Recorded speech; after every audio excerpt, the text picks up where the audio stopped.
शोएब जमाई जी, आराम से, शांति से। शोएब जमाई बहुत ही समझदार और बिल्कुल आपने इन्हें डॉक्टर का नाम दिया। मैंने नहीं दिया भाई, वो है डॉक्टर निगत और मैं बहुत इज्जत करती हूँ, बट सवाल जब ये बिल्कुल बहुत अच्छी बात है और मैं उसकी बहुत इज्जत करती हूं उनके ओहदे की, पर मेरा छोटा सा सवाल है। यहां पर पहली बात तो हिंदू और मुसलमान की बात हुई नहीं, हमने बहुत स्पेसिफिक बात करी थी कि एक चाइल्ड मैरिज को खत्म करने की जरूरत है। वो एक कुप्रथा है, चाहे वो किसी भी समाज में हो, किसी भी कल्चर में हो, किसी भी रिलीजन में। पहला।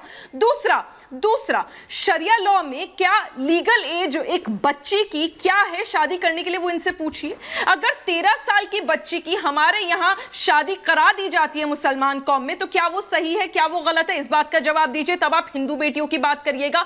और भारत सरकार हो या हिमंत बसवा जी की सरकार हो, दोनों ही का एक ही उद्देश्य है कि चाइल्ड मैरिज को खत्म करना है। उन्होंने धर्म की बात नहीं करी, पर आप टीवी पर बैठकर बड़ी जिम्मेदारी के साथ हिंदू बच्चियों की बात कर रहे हैं, हम सारे धर्मों की। वहीं से आपका कहां टारगेट जा रहा है और किस तरह की पोलराइजेशन आज आप टीवी पर बैठकर नेता बनने की होड़ में कर रहे हैं, वो सबको दिख रहा है।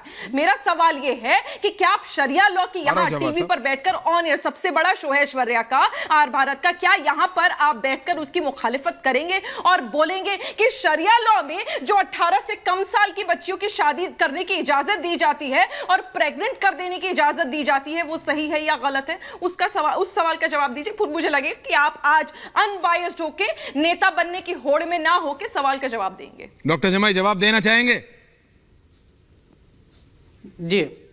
जी बिल्कुल जवाब देना चाहिए। देखिए असल में क्या कि कुछ लोग वर्ल्ड पर्सपेक्टिव से चीज़ों को नहीं पढ़ते।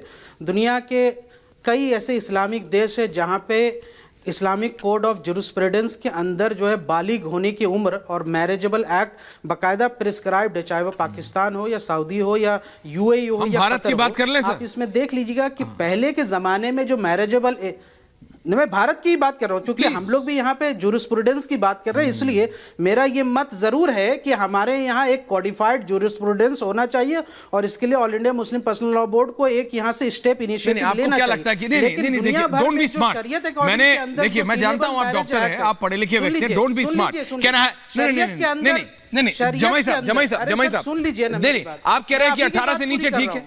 नहीं, आयु आप कान घुमा के पकड़ रहे हैं, आप कह रहे हैं 18 से नीचे ठीक है। नहीं, तो बोलिए गलत है। बिल्कुल नहीं, Either it's black or it's white, there is no gray। नहीं कह रहे आप मेरी बातों को सही या गलत सर? जी नहीं, मैं नहीं कर रहा हूं, मैं आपसे पूछ रहा हूं क्लैरिटी से। मैं कह रहा हूं आप मत तोड़िए मरोड़िए, क्लियरली बोलिए सर। जी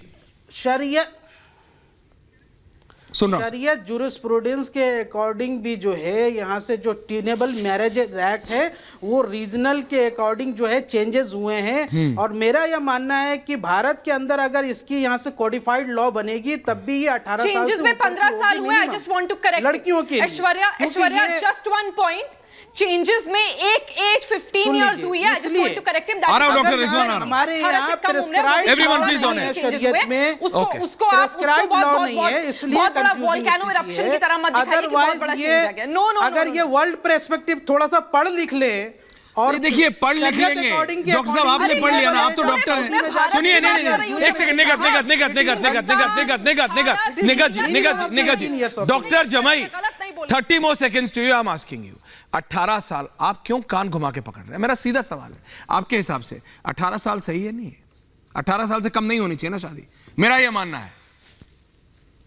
कोई भी हो, हिंदू मुस्लिम सिख ईसाई बौद्ध जैन, नहीं बिल्कुल एक कॉडिफाइड प्रिस्क्राइब्ड होना चाहिए, एक कॉडिफाइड प्रिस्क्राइब्ड लॉ होना चाहिए। और हम खुद भी चाहते हैं कि उन 10 साल से कम उम्र की जो बच्चियों की जो शादी आज भी हो रही है राजस्थान, वो गलत है। अगर हो रही है तो गलत है। मैंने उस दिन भी कहा डॉक्टर रिजवान दहेज देते हैं।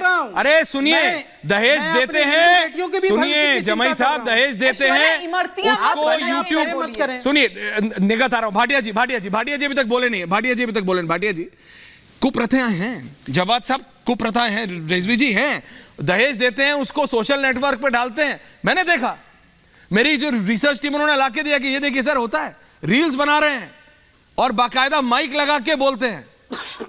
वो सिर्फ एक ही धर्म के नहीं होते, अलग अलग है। ये कुप्रथाएं हैं, इनसे निपटना पड़ेगा। लेकिन हर चीज को भाटिया जी हिंदू मुस्लिम के चश्मे से नहीं देखा जा सकता, इसलिए मैंने आज आपको डिबेट पे बुलाया। Ratendra Bhatia, I want your viewpoint. Sir मैं तो आपको एक पॉइंट बता दूं, गुरु नानक ने आज से 550 साल पहले ही बंद कर दिया था। उन्होंने तो तभी कह दिया था ये रॉन्ग है। चाइल्ड मैरिज वो हमारे गुरुओं ने भी कभी अलाउ नहीं किया है। तो सिख धर्म में तो ये है नहीं, बट ये प्रथाएं जो गांव में खेड़ों में आज भी चल रही हैं, ये 100% रॉन्ग है, ये गलत है।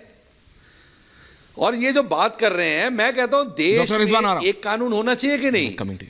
हम शिया कानून या शरिया कानून इसकी बातें क्यों कर रहे हैं?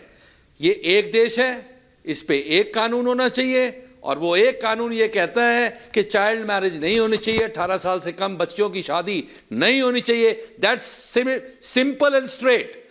उसको हर एक को मानना चाहिए। इसमें किसी धर्म विशेष का तो कोई मतलब ही नहीं है, कोई सवाल ही नहीं आता है। मेरे को नहीं समझ आ रहा है डॉक्टर साहब, घुमा फिरा के इंटरनेशनल शरिया लॉ पे क्यों ले आते हैं बात को?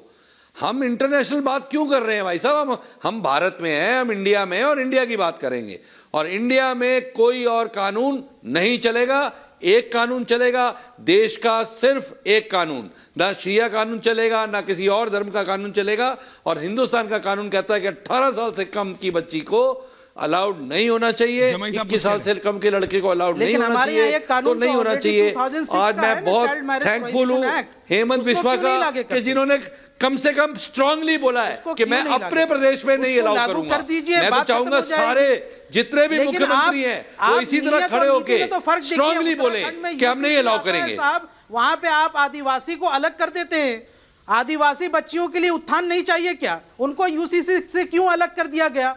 और फिर आप कहते हैं कि नहीं हम तो एक कानून। भाई आप वन नेशन वन कानून लाते हैं और उसके बाद आप आदिवासी के लिए अलग, दलित के लिए अलग, जैन के लिए अलग, और फिर अलग अलग प्रदेशों में अलग अलग तरह का कानून। सारी हिपोक्रेसी तो भाई साहब इधर ही झलक रही है। हम तो खुद ही कह रहे हैं कि 2006 का कानून ऑलरेडी है, चाइल्ड मैरिज प्रोहिबिशन, उसको लागू करिए, बात खत्म हो जाएगी। क्यों नहीं करते उसको? क्या हिचक है उसमें? राजनीति करना है, पॉलिटिक्स करना है आपको, इसलिए। ओके रिजवान साहब, और यहाँ पे जवाद और रिजवी जी एक एक करके, माफी चाहता हूँ। डॉक्टर रिजवान अहमद कुछ कहना चाह रहे हैं, और यहाँ पे स्टूडियो में 2 लोग बोले नहीं है जी। डॉक्टर अहमद, निखिल जी आ रहा हूं। देखिए बिल्कुल, देखिए मैंने अपनी ओपनिंग बाइट में क्या बोला? मैंने ये बोला कि इस चीज को धरातल पर इंप्लीमेंट करना मुश्किल होगा। जिस तरह धरातल पर इंप्लीमेंट करना इस बात को मुश्किल होगा कि देश में कोई कत्ल ना हो या दहेज ना दिया जाए, लेकिन कानून बनते हैं। एज अ मुस्लिम कम्युनिटी हम लोगों से ये उम्मीद करी जाती है कि अगर कोई सोशल कानून पूरे देश के लिए बन रहा है या उसको इंप्लीमेंट करने की बात हो रही है, तो हम इस डिटेल में ना जाएं कि अपराध कितना हो रहा है, लड़कियों की शादी कितनी हो रही है, शरीयत। हम सीधे एक लाइन बोले कि हाँ, as a second largest majority हम इस कानून के साथ हैं। Underline, full stop. अगर मगर लेकिन किंतु परंतु का कोई लाभ नहीं है। यही बात ट्रिपल तलाक में होती थी ऐश्वर्या। हर मुस्लिम कमेंटेटर कहता था कि तलाक बिद्दत गलत है, लेकिन उसके बाद कहता था अगर मगर लेकिन किंतु परंतु कानून, मुसलमानों को जेल भेजा जाएगा। अरे कितने मुसलमान ट्रिपल तलाक लॉ में जेल भेजे गए? कोई नहीं भेजा गया। ओईसी कहता था मुसलमान आदमियों को जेल भेजने का मंसूबा है। हमें एज अ कम्युनिटी सपोर्ट करना चाहिए। गवर्नमेंट लाए ना लाए, इंप्लीमेंट हो ना हो, यह गवर्नमेंट जाने।